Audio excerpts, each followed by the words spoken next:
ከግለሰቦች የቲክቶክ አካውንቶች እስከ ፖድካስቶች እንደነዚህ ኢኮኖሚስት ካሉ መጽሔቶች እስከነ ቲአርቲ አይነት ግዙፍ የሚዲያ አውታሮች የመላው ዓለም አበይት ጉዳይ ኢብራሂም ትራኦሬ ሆኗል። ከማራኪዎቹ የሃቫና ቢቾች በዘንባባ እስካጌጡት የሰንዓ ጎዳናዎች ወሬ ሁሉ ስለ ትራኦሬና ስለ አስገራሚ ስኬቶቹ ሆኗል። አፍሪካውያን ወጣቶችም በማኅበራዊ ድረገጻቸው ስለ እሱ አውርተውና እሱን አሞካሽተው አይጠግቡም። የትራኦሬን ቆራጥነት ያዩ አንዳንድ የአፍሪካ መሪዎችም ከወዲሁ ቆም ብለው ማሰብ ጀምረዋል። ቦትስዋና የዳይመንድ ምርቷ ላይ ከፍተኛ ቁጥጥር ማድረግ ጀምራለች። የዲሞክራቲክ ኮንጎ መሪም እባክህ አግዘኝ ብሎ ለትራኦሬ መልእክት ልኮለታል።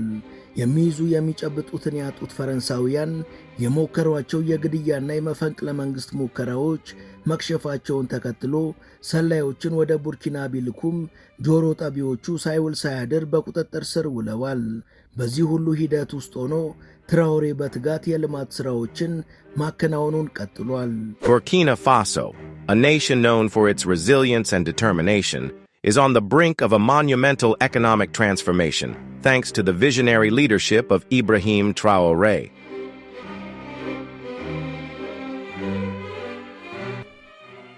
ሰላም በመላው ዓለም የምትገኙ የመሿለኪያ ቤተሰቦች፣ በዛሬው መሰናዷችን በትራኦሬ ዙሪያ ያልተሰሙ ነገሮችንና ከሰሞኑን ይፋ ስለተደረጉ 3 ሜጋ ፕሮጀክቶች እናወጋችኋለን።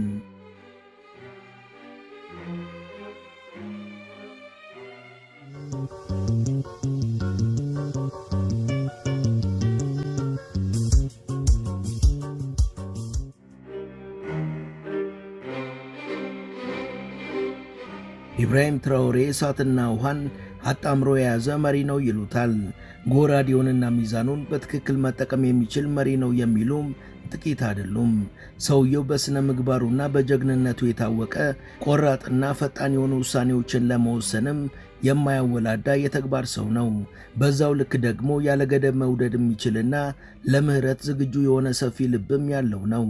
እነዚህ ተቃራኒ የሚመስሉ መንታ ማንነቶቹ በቡርኪና ላይ በተነሱ ጦርነቶች በሚወስደው እርምጃና ለሀገሪቷ መለወጥ ባለው ቁርጠኝነት ለሽብር ወንጀሎች ምህረት ማድረጉ እንዲሁም ለታራሚዎች የፈጠረው የሥራ ዕድልና የክህሎት ሥልጠና ሰውየው በሁሉም ዘርፍ የዳበረ ማንነት እንዳለው የሚያሳይ ነው።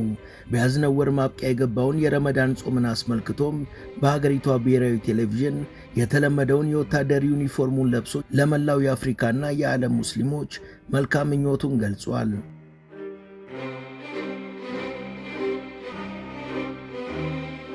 ይህ የትራኦሬ የመልካም ምኞት መልእክት ትሕትናን ከቁርጠኝነት ጋር ያዛመደ ነበር። በመግለጫው ላይ ትራኦሬ የረመዳን ወር በሚጀምርበት ዋዜማ ላይ እንኳን አደረሳችሁ ስል ኩራትና ደስታ ይሰማኛል። ረመዳን በአርምሞ ውስጣችንን የምንፈትሽበት ወር ነው።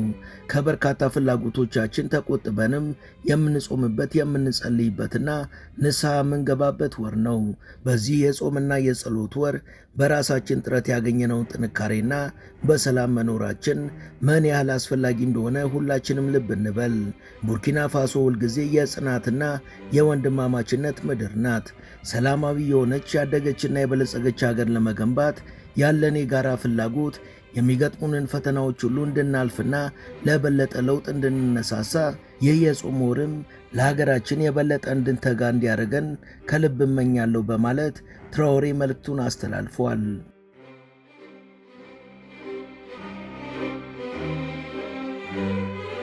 በአፍሪካውያን ምሁራኖችና በዲያስፖራው ማህበረሰብ የተጀመረ የጋራ ንቅናቄ ስለመኖሩ ከጥቂት ቀናት በፊት ሰምተን ነበር። ግና የመረጃው ተአማኝነት እስኪረጋገጥ ማጣራቱ ተገቢ ስለነበር ሳናጋራችሁ ቀርተናል። ይሁንና ትራኦሬን የአፍሪካ መሪ የማድረግ ዓላማን ሰንቆ የተጀመረው ይህ የፊርማ ማሰባሰብ ንቅናቄ እንደዚህ ኢኮኖሚስት አይነት ተቋማትን በመቀባበል እያሰራጩት መሆኑ ግን ከሐሳቡ ጀርባ ከባድ ሴራ እንዳለ አስገንዝቦናል። እሳት በሌለበት ጭስ አይታይም እንደሚባለው በየወሩ ረብጣ ዶላሮችን መድበው ስለከፈሏቸው የአፍሪካ መሪዎች አውርተው የማይጠግቡትና ዋና ዓላማቸው አፍሪካውያን የለውጥ ሐዋርያዎችን ማንኳሰስ፣ ሀገራቱንም ማዘረፍ ያደረጉትን እንደነዚህ ኢኮኖሚስት አይነት ተቋሞች የደገፉት ነገር በእኩይ ዕቅዶች የተሞላና ከጀርባው የተደገሰ የሴራ ድግስ እንዳለ የሚያረጋግጥ ነው። ግና እነዚህ የኩይ ተግባር ጠማቂዎች ያልተረዱትና በተዘዋዋሪ ቁልጭ ብሎ የታየው የትራኦሬ ፓን አፍሪካኒዝምና ያሳካቸው ስኬቶች አድማስን ተሻግሮ እነሱን ማሳሰቡና እነሱን ማስጨነቁ ነው።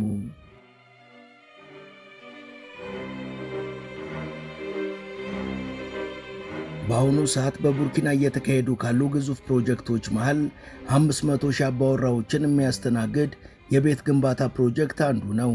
የስንዴና የሩዝ ምርቶችን ያካተቱ ፕሮጀክቶችም አግራሞትን አጭረዋል። ቡርኪና ከመሰረታዊው የምግብ ዋስትና ፕሮጀክቶች ጎን ለጎን በሰራዊት ግንባታዋም ስኬታማ ሆና በምዕራብ አፍሪካ እጅግ ጠንካራውን የመከላከያ ኃይል መገንባት በመቻሏ ከሌሎች የአፍሪካ ሀገራት የድረሽልን ጥሪ እየጎረፈላት ይገኛል። ትራኦሬ የአፍሪካውያንም ሆነ በመላው ዓለም ያሉ ወጣቶችን ሞራል ማነቃቃት የቻለ የመላው ዓለም ትኩረትን በአጭር ጊዜ የሳበና በተለምዶ ተቀባይነት ያለውን የዲሞክራሲን አስተምሮት የከለሰና ከሰራዊቱ ማዕፀን ወጥቶም ሕዝቡን ባማከለ መልኩ በማስተዳደር ከኛ በላይ ላሳር በሚሉት ምዕራባውያን ላይ ተጽዕኖ መፍጠር የቻለ መሪ ነው። በአመራር ብቃቱ፣ በፖለቲካው ዲፕሎማሲ፣ በሕዝብ አስተዳደር ብልሃቱና አሳታፊነቱ እንዲሁም ተጨባጭ ለውጥ ለማምጣት ባለው ትጋትና በሚያሳየው ቁርጠኝነት የሕዝብን ልቦናና አእምሮ መግዛት የቻለ መሪ ነው።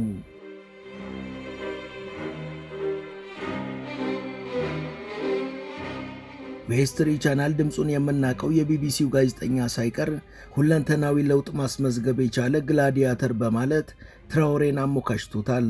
ትራኦሬ ትርጉም ያለው ልማትን እውን ለማድረግ በጀት የሚመድብላቸው ፕሮጀክቶች የአፍሪካውያን በሽታ በሆኑት በሙስናና በሌብነት እንዳይሰናከሉም ዜጎች በቀጥታ ለሱ ሪፖርት የሚያደርጉበትን ነፃ የስልክ መስመርና ሌሎች መረጃ የማቅረቢያ ስልቶችን በመፍጠር ወደ ሥራ አስገብቷል።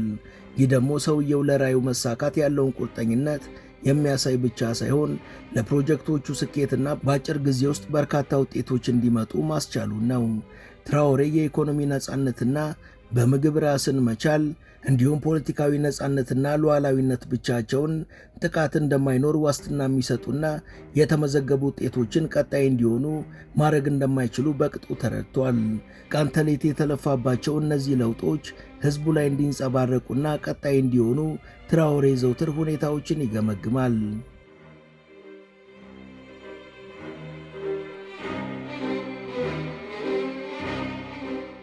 ውድ ተመልካቾቻችን ተረካችንን እዚህ ድረስ ከተከታተላችሁት ዝግጅታችንን እንደወደዳችሁት እርግጠኞች ነን። ከእናንተ የሚጠበቀው ቻናሉ የበለጠ እንዲያድግ አንድ ጊዜ ሰብስክራይብ ማድረግ ብቻ ነው። እናም ሰብስክራይብ እንድታደርጉ አስታውሰን ተረካችንን እንቀጥል።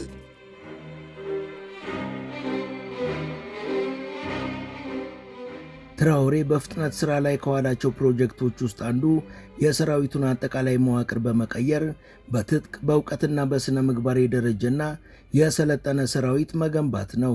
ሰራዊቱ በየትኛውም ቦታና ጊዜ አሸባሪዎችን የገቡበት ገብቶ ለማደን የሚያስችሉና በአስቸጋሪ መንገዶች እንደ ልብ መጓዝ የሚችሉ የጦር ተሽከርካሪዎችን በብዛት ከማስገባቱ በተጨማሪ ባለፈው ሳምንት ያቀረብነው በቅርቡ ያቋቋመው አዲስና ራሱን የቻለው አየር ኃይሉ ቀዳሚ ተግባራቶቹ ነበሩ። በዚህም የአገሪቷ ሰራዊት በምድርም ሆነ በሰማይ የመዋጋት አቅሙን አስተማማኝ ማድረግ የቻለ ሲሆን በፓትሮል የሚንቀሳቀሱና የውስጥም ሆነ የውጭ አሸባሪዎችን የሚያደባዩ ተርሚናል ሴንተር ያለው የትከሻና የመኪና ላይ ዘመናዊ ሚሳኤሎችን በመታጠቅ በአጭር ጊዜ ውስጥ ቡርኪና ከአሸባሪዎች የጸዳች እንድትሆን ከፍተኛውን አስተዋጽኦ አበርክቷል። ይህን የትራኦሬን ስኬት የታዘበው ፓን አፍሪካኒዝምን የሚያቀነቅነውና ሀገሩን በነጮችና በነ ሩዋንዳ ከሚላኩ ነፍሰ በላ ታጣቂዎች ለመታደግ እየታገለ ያለው የኮንጎ መሪ በፖል ካጋሜ የሚላከውን ኤም23 የሚባለውን አሸባሪ ቡድንን ለመቋቋም እንዲያግዘው ለትራኦሬ የድረስልኝ ጥሪ ልኮለታል። ትራኦሬም ጉዳዩን በይሁንታ ተቀብሎታል።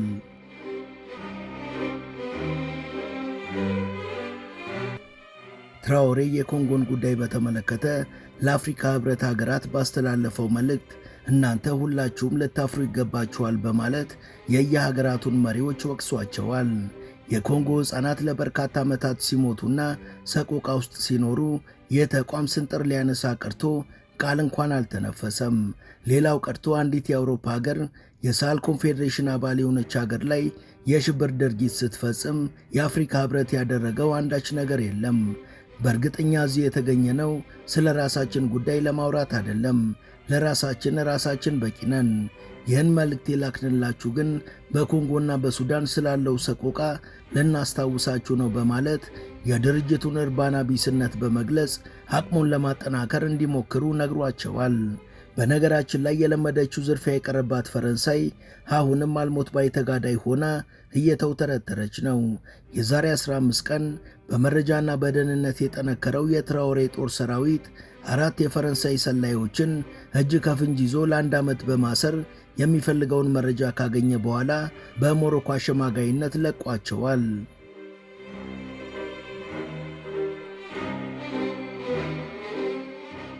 በእነዚህ መሃል ትራኦሬ ዘርፈ ብዙ የሆኑትን የልማት ፕሮጀክቶችን ማከናወኑን እንደቀጠለ ነው። ከነዚህ ፕሮጀክቶች አንዱ ሜካናይዝድ የሆነ የሩዝና የስንዴ ፕሮጀክት ነው። President Traoré made a remarkable stride by officially handing over 20 state-of-the-art optical sorters to rice mills across the nation.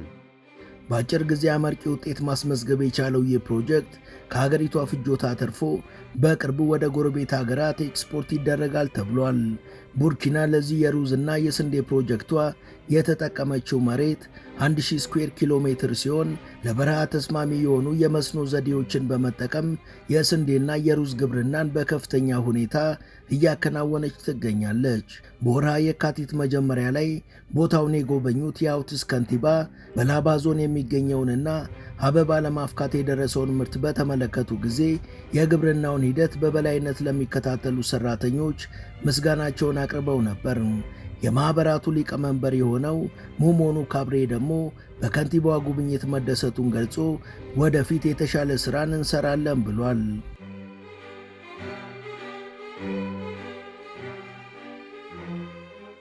ይህ የምርት ተሞክሮ መጀመሪያ እንደመሆኑ ለቀጣይ ልምድ የሚወሰድበት ሲሆን አሁን ባለው ደረጃም በአጠቃላይ ይገኛል ተብሎ ከተተነበየው ምርት ግማሹ እንኳን በቡርኪና ፋሶ ታሪክ ከዚህ ቀደም ታይቶ አይታወቅም።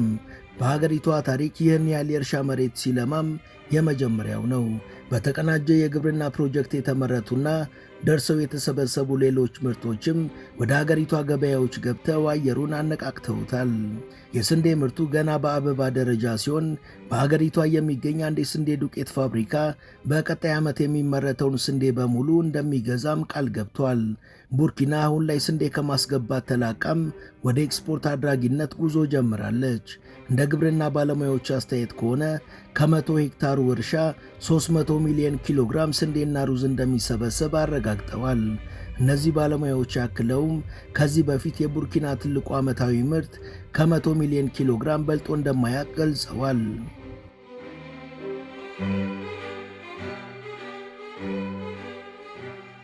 በተቀናጀው በዚህ የግብርና ፕሮጀክት ዘመናዊ የዶሮ እርባታም የተካተተ ሲሆን የሀገሪቷ ዜጎችና ሕፃናት በቂና የተመጣጠነ ምግብ እንዲኖራቸው ተጨማሪ አማራጭ ሆኖ ያገለግላል ተብሏል። The imminent inauguration of the largest chicken production plant in Burkina Faso is an event that deserves our full attention, enthusiasm, and celebration. የግብርናው ዘርፍ ያስመዘገበውን ውጤት በማስመልከት የተናገረው ትራኦሬም በ2024 ገበሬዎቻችንና መሬታችን ላይ ሀብት ለማፍሰስ በድፍረት በመወሰን 400 ትራክተሮችን ገዝተን ወደ ሥራ አስገብተን ነበር። ዋነኛው ተግባር ግን ገበሬዎቻችን አቅምና ችሎታ እንዳላቸው ማመናችን ነበር። እነሆ አሁን ላይ ፍሬውን እያየን ነው። ይህ ደግሞ ለእኛ በምግብ ራስን ከመቻል በላይ ነው። ለእርሻ የመደብነው አብዛኛው መሬትም ሰብል አይቶ የማያውቅ ነው። የዚህ የግብርና ፕሮጀክታችን አባልና ተጠቃሚ ለመሆን ወደፊት ከዘንድሮ የበለጠ በርካታ ወጣቶች መመዝገባቸው የሚቀር አይመስለኝም ብሏል።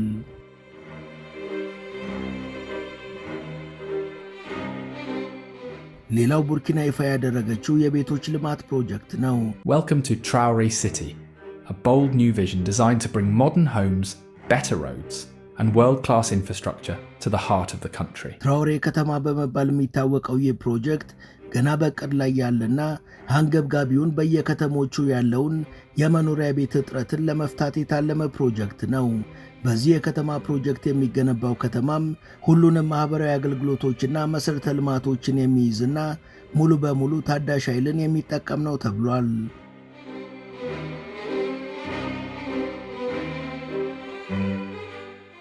የዛሬው መሰናዷችን ይህን ይመስል ነበር። እስከ ዝግጅታችን ማብቂያ አብራችሁን ስለነበራችሁ ከልብ እናመሰግናለን። ቢሰሩ የምትሏቸውን ርዕሰ ጉዳዮች ብትጠቁሙን ደስ ብሎን እንቀበላለን። ቻናላችንን ሰብስክራይብ እና ላይክ ማድረግ አትርሱ እያልን ለዛሬ በዚሁ እንሰናበታለን። መልካም ጊዜ።